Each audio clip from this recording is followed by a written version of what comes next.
আসসালামু আলাইকুম, welcome back to my channel. আশা করি সবাই ভালো আছেন। আমিও আলহামদুলিল্লাহ আল্লাহর অশেষ রহমতে ভালো আছি। অনেকদিন পর একটি ভিডিও নিয়ে হাজির হয়ে গেলাম। অনেকদিন যাবৎ কোনো ভিডিও শেয়ার করা হচ্ছিল না। যারা রেগুলার আমার পেজের পাশে আছেন তারা হয়তো জানেন আমার মেয়েটা সামান্য অসুস্থতার কারণে আমি পেজে রেগুলার হতে পারিনি। তো ভাবলাম আজকে আপনাদের সাথে শেয়ার করি কেন এতদিন পেজের মধ্যে আমি কোনো ভিডিও আপলোড করিনি। তো সকাল এখন বাজে হচ্ছে প্রায় 10:30। আর সকালের নাস্তাটা যেহেতু আমি অনেকটা সময় বাচ্চাদেরকে স্কুলে দিয়ে এসে একটু রিল্যাক্সের সময় নিয়ে হয়তো নাস্তা করে থাকি। যেহেতু আজ আমার মেয়েটা বলেছিলাম অসুস্থ, তো ওকে স্কুলে আমি আজ দেইনি, তো ওকে নিয়ে হচ্ছে আজকে নাস্তাটা করব। এই তো এখানে হচ্ছে আমার মেয়ে আমার গার্ডেনের মধ্যে বাস্কেটবল ছোট ছোট বল দিয়ে খেলতেছিল। তো ভাবলাম আমি আপনাদের সাথে হয়তো শেয়ার করি আর হয়তো নাস্তাটাও সেরে ফেলবো। তো এখানে আজকে আমি নাস্তার জন্য নিয়েছিলাম হচ্ছে চিতই পিঠা।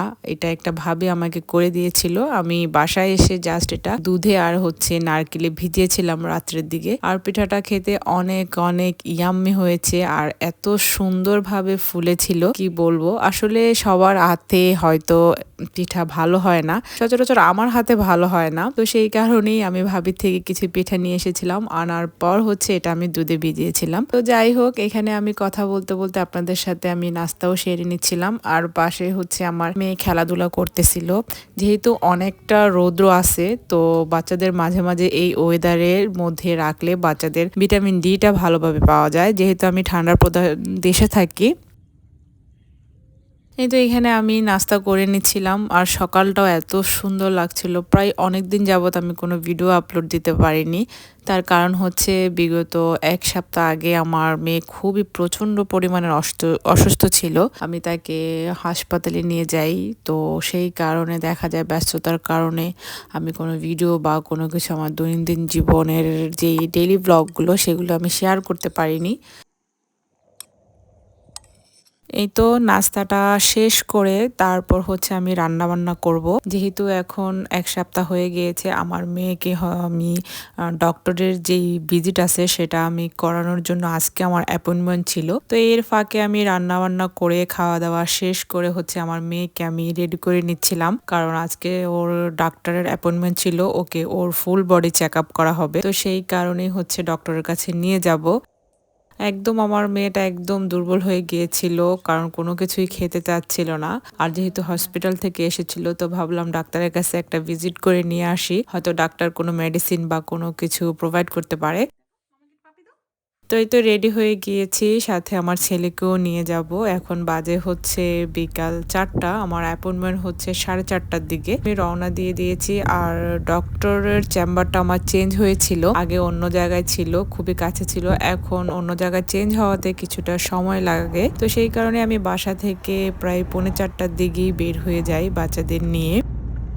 আসলে মা-বাবাদের কাছে বাচ্চারা অসুস্থ থাকলে বা ঘরের যেকোনো সদস্যই অসুস্থ থাকে না কেন খুবই খারাপ লাগে। তো সেই কারণেই মনটাও খুব খারাপ ছিল কিছুদিন যাবৎ। আমার বেবিটা যেহেতু অসুস্থ ছিল, সবাই ওর জন্য দোয়া করবেন। আল্লাহ তাআলা যেন ওকে ভালো রাখে, সবসময় সুন্দর রাখে, সুস্থ রাখে।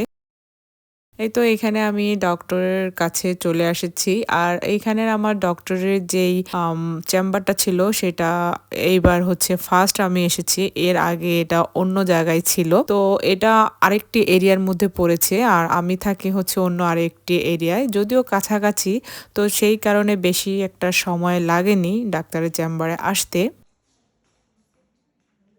আর এখানের হচ্ছে প্রত্যেকটা চেম্বারে হচ্ছে বাচ্চাদের চেম্বার। তো এখানে এই যে এসে দেখে অনেকগুলো বাচ্চা ছিল। আমার মেয়ে খুশি হয়ে যায়, সে তার মতো করে খেলতেছিল আর আমি হচ্ছে পাশে ওয়েট করতেছিলাম কখন ডক্টর হয়তো আমাদের ডাকবে। আর যাওয়ার সাথে সাথে বেশিটা সময় লাগেনি, জাস্ট 5 মিনিট আমরা বসেছিলাম। এর কিছুক্ষণ পরই হচ্ছে ডাক্তার আমাদেরকে ডাকে। আমার মেয়ে তো সে ফিশ ছিল, ফিশের একটি অ্যাকুয়ারিয়াম ছোট ছিল, সে দেখে তো মহা খুশি, সেটার সাথে অনেকটা সময় টাইম স্পেন্ড করতেছিল। ভালো লাগে আসলে বাচ্চারা যদি হ্যাপি থাকে, ওদের শরীর সুস্থ থাকে, মা বাবাদের এমনিতেই ভালো লাগে।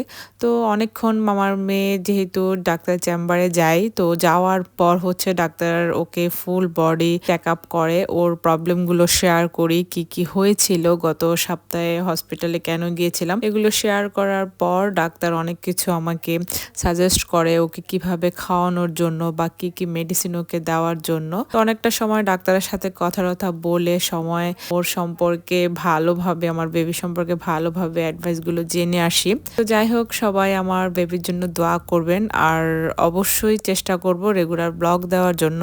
সবাই ভালো থাকেন, সুস্থ থাকেন, আল্লাহ হাফেজ।